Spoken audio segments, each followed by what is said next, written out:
rozprávok začína slovami: bolo to dávno, pradávno. A pravdou je, že vtedy sa naozaj udialo veľmi veľa rozprávok.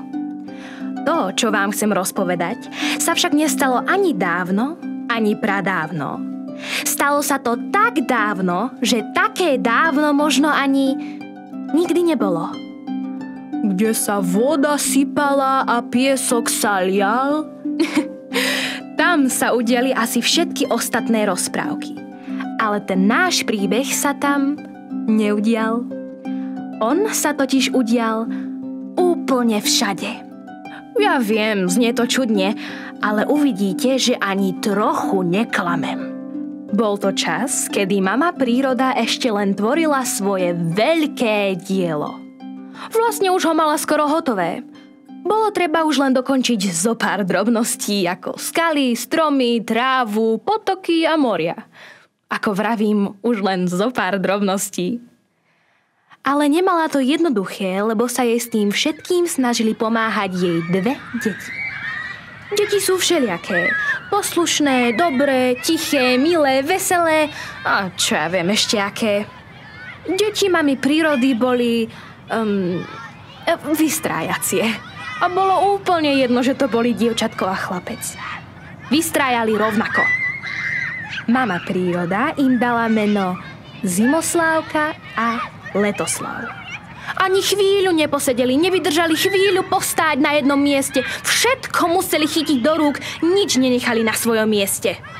Pôvodne boli Tatry tam, kde sú dnes Alpy.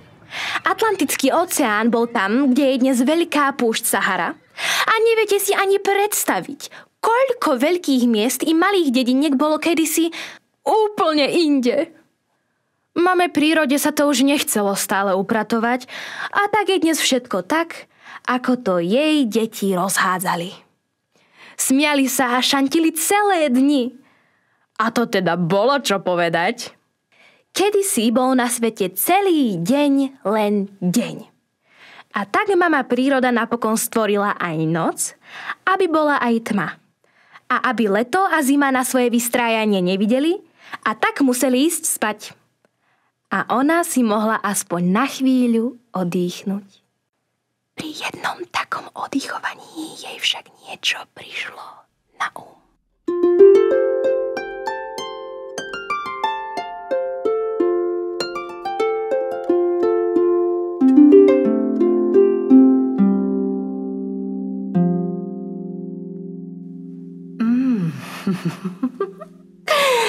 Mala by som tým mojim neposedám vymyslieť niečo, s čím by sa mohli stále hrať. Potom by hľadám prestali večne vystrájať. Lenže ono sa to ľahko povie vymyslieť. Ale ja už som vymyslela, Vari, úplne všetko. A to bola pre celý svet veľmi dôležitá chvíľa. Niečo mi však predsa len napadá. Prečo by malo byť na svete stále rovnako? Prečo by nemohlo byť nejaký čas teplo a nejaký čas chladno? No? Zrazu sa nevedela dočkať, kedy sa deti zobudia.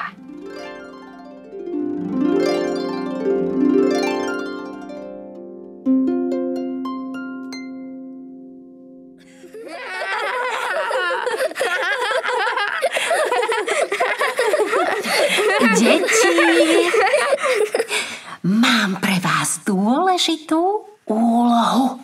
A môžeme sa pritom hrať?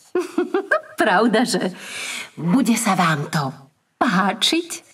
Tak a ja chcem dôležitú úlohu. No, rozhodla som sa, že už nebude na svete stále rovnako. Ale bude na svete teplo aj chladno. A to bude vaša úloha. Ach jaj. Ako sa robí teplo aj chladno? Všetko vás naučím. A vy sa potom rozhodnete, kto bude robiť teplo a kto chladno. Dobre? Áno! Ako mama príroda povedala, tak sa stalo. Zimoslávka a Letoslav boli nadšení. Ľudia časom skrátili ich mená na Zimu a Leto, lebo ľudia musia vždy všetko skrátiť, ale tým dvom je to jedno. Vtedy však začali okamžite vymýšľať. Ja budem robiť zimu a bude to krásne. Z neba budú padať nádherné snehové vločky. Všetko bude pekne zasnežené a krajina, prikrytá snehovou perinou, bude môcť spokojne spať a oddychovať. Ja budem robiť teplo a nikto nebude perinu potrebovať. Keď budem vládnuť ja, deti si budú môcť stavať snehuliakov. Keď budem vládnuť ja, tak si budú môcť stavať z piesku, no napríklad pieskuliakov, alebo pieskové hrady. Pieskový hrad je dobrý nápad. A budú sa môcť celé dni kúpať v rybníkoch. Ale guľovať sa nebudú môcť. Budú sa môcť striekať vodou.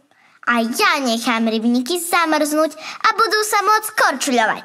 To bude ohromné a ja sa chcem korčuľovať. Ale najprv musí niekto vymyslieť korčule. A keď niekto vymyslí sánky a lyže, tak sa deti budú môcť celé dni sánkovať a lyžovať. Zima i leto vymýšľali celé dni a všetko, čo vymysleli, hneď aj vyskúšali.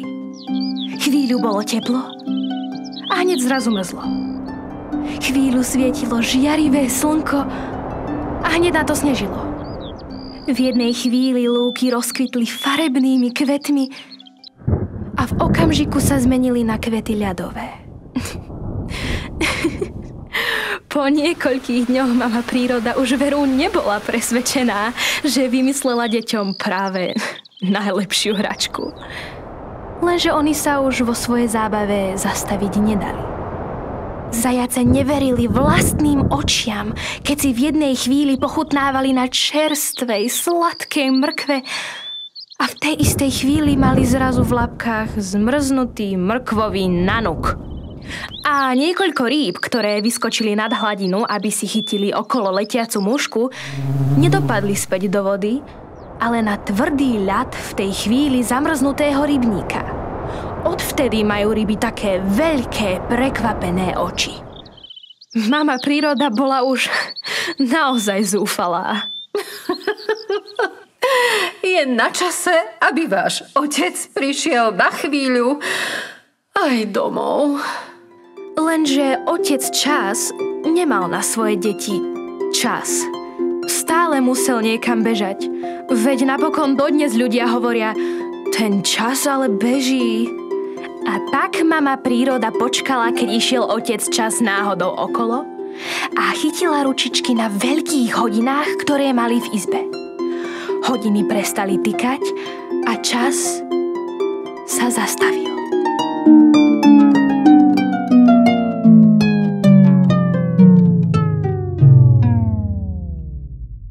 Prekvapený Čas si unavený sadol na gauč. Čo sa dialo v tej chvíli vonku, môžem len ťažko opísať. Stačí, keď vám poviem, že sa všetko zastavilo. Vtáci letiaci nad krajinou sa zastavili v letení. Rieky sa zastavili v tečení, ba aj vodopády prestali vodopadať. Že sa konečne aj doma ukážeš. Milý môj Čas. Veď vieš, ako to chodí. Na nič nemám čas. Tak si ho urob. Ako si mám urobiť sám seba? To ja neviem. Ty si čas tak hádam, vieš, ako sa robí čas. A čo sa deje? Ja už na tie naše dve deti sama nestačím. Celé dni vystrájajú, obaja sedia na tróne času. To ale predsa nejde. Nemôžu vládnuť obaja. Vieš si predstaviť, čo by sa dialo? Viem, pretože sa to deje. Hej? Ani som si nevšimol. Hej, lebo nemáš čas ani vidieť, čo sa deje okolo teba. To vieš, ja musím stále plynúť. Takým niečo nevymyslíš, nikam plynúť nebudeš.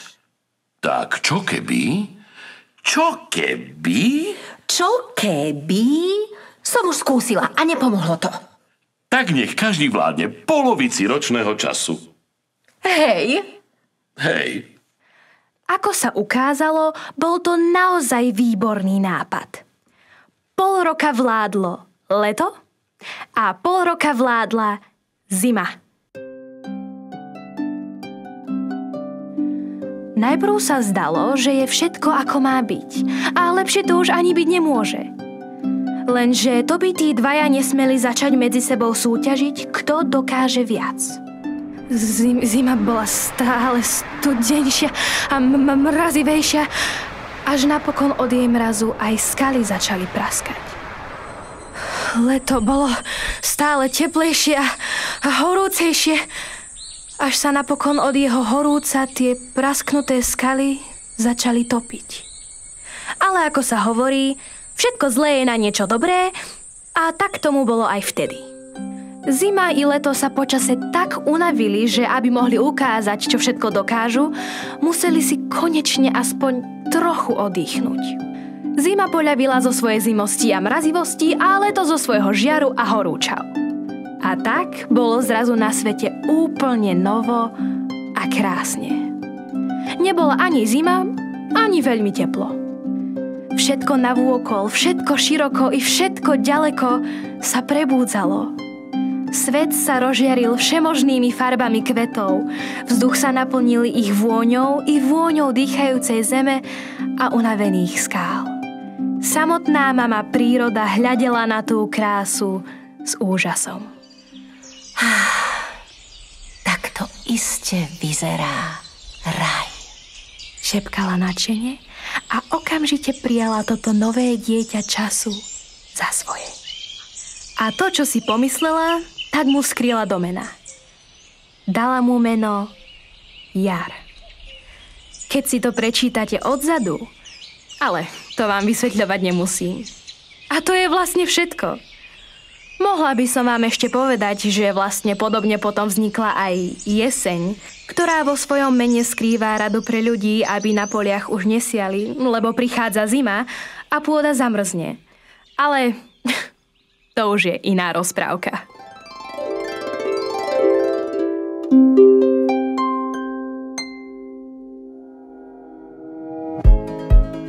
Tak už mi je to jasné. Podarilo sa vyriešiť záhadu, prečo sa zo zimných bundičiek obliekame rovno do tričiek. Lebo jar a jeseň zrejme musia chodiť do školy a na vládnutie nemajú až tak veľa času. Iste majú skúšky z predpovede počasia. A tak si leto a zima robia čo chcú. Alebo im to nakázala mama príroda? A otec čas opäť nemal čas? Kto vie? Túto naozaj odbornú úvahu o počasí pre vás napísal Václav Šuplata a prerozprávali vám ju Petra Gažíková-Lángová, Kristina Benciová, Liliana Popová, Martin Horvát a Martin Pavelek. Asistentka réžie Alžbeta Mudroňová. Harfa Michal Matejčík. Zvukový majster Rudo Naď. Réžia a dramaturgia Tibor Frlajs. Vyrobené v spolupráci s dabingovým štúdiom Slučka. Túto rozprávku vám priniesla spoločnosť Verderevsky, poskytujúca komplexné služby v projektovom riadení stavieb v rámci projektu Rozprávky pre malé pastelky. Ak sa vám páčila, prosím podporte ľudí so zrakovým znevýhodnením zaslaním 2-eurovej SMS na číslo 820 alebo prevodom ľubovoľnej čiastky na verejný účet Bielej pastelky.